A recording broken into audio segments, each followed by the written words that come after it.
Зцілення поблизу Витезди. Після цього було юдейське свято, і Ісус прийшов у Єрусалим. І є в Єрусалимі біля овечої брами купальня, що по-юдейському називається Витезда. Вона має 5 критих входів. У них лежало багато недужих, сліпих, кривих, сухих, які очікували руху води. Бо ангел Господній час від часу сходив до купальні і збурював воду. Хто перший заходив після збурення води, той ставав здоровим, хоч би якою була його недуга. Був там один чоловік, який 38 років не здужав. Ісус, побачивши його, як лежав, і знаючи, що довго він уже хворіє, сказав йому: «Чи ти хочеш стати здоровим?» Хворий відповів йому: «Пане, не маю людини, яка вкинула б мене до купальні, коли забурлить вода. Коли ж я приходжу, то інший уже заходить раніше за мене». Каже йому Ісус: «Устань, візьми постіль свою і ходи». І чоловік тут же став здоровим, узяв свою постіль і почав ходити. Була тоді субота, тому юдеї казали до того, хто видужав: «Нині субота, і не годиться тобі носити свою постіль». Він же відповів їм: «Той, хто мене оздоровив, сказав мені: візьми свою постіль і ходи». Вони запитали його: «Хто той чоловік, який сказав тобі взяти й ходити?» Оздоровлений не знав, хто він, бо Ісус увійшов у натовп, який був на тому місці. Згодом Ісус зустрів його в храмі й сказав йому: «Ось видужав ти, не гріши більше, щоби чого гіршого не сталося тобі». Пішов цей чоловік і сповістив юдеям, що його оздоровив Ісус. Ісус – Син Божий. І стали юдеї переслідувати Ісуса й намагалися його вбити за те, що робив таке в суботу. Ісус же відповів їм: «Мій Отець працює дотепер, працюю і я». Отже, юдеї ще більше намагалися його вбити не тільки за те, що порушував суботу, але й що Бога називав своїм Отцем, роблячи себе рівним Богові. У відповідь Ісус говорив їм: «Знову і знову запевняю вас, Син не може робити нічого сам від себе, а тільки те, що бачить, як Отець робить. Що Він робить, те й Син також робить.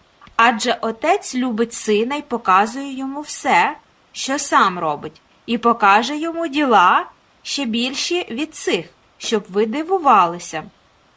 Отож, як Отець воскрешає мертвих і оживляє, так і Син, кого хоче, оживляє.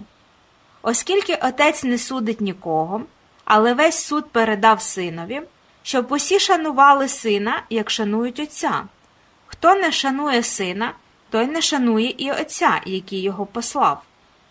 Знову і знову запевняю вас, що хто слухає моє слово і вірить у того, хто послав мене, має вічне життя і на суд не приходить, але перейшов він від смерті до життя.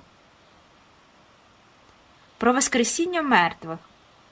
Знову і знову запевняю вас, що надходить час, і він вже є, коли мертві почують голос Сина Божого і, почувши, оживуть. Бо як Отець має життя в собі, так дав і Синові мати в собі життя.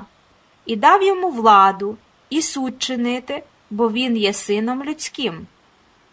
Не дивуйтеся цьому, бо надходить час, коли всі, хто в могилах, почують його голос.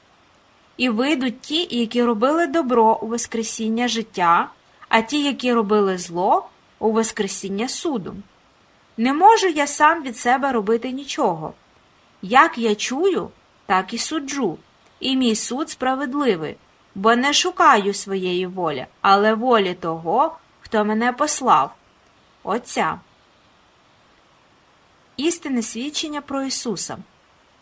Якщо я свідчу сам про себе, то моє свідчення неправдиве. Є інший, хто свідчить про мене, і знаю, що свідчення, яким він свідчить про мене, істинне. Ви посилали до Івана, і він засвідчив істину. Я ж не від людини приймаю свідчення, але кажу це для того, щоб ви були спасенням. І він був світильником, який горів і світив. Ви ж хотіли порадуватися від його світла на якийсь час.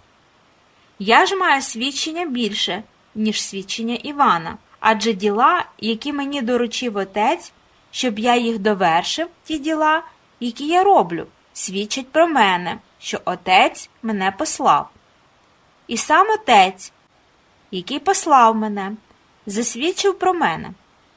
А ви голосу його ніколи не чули, і виду його ніколи не бачили.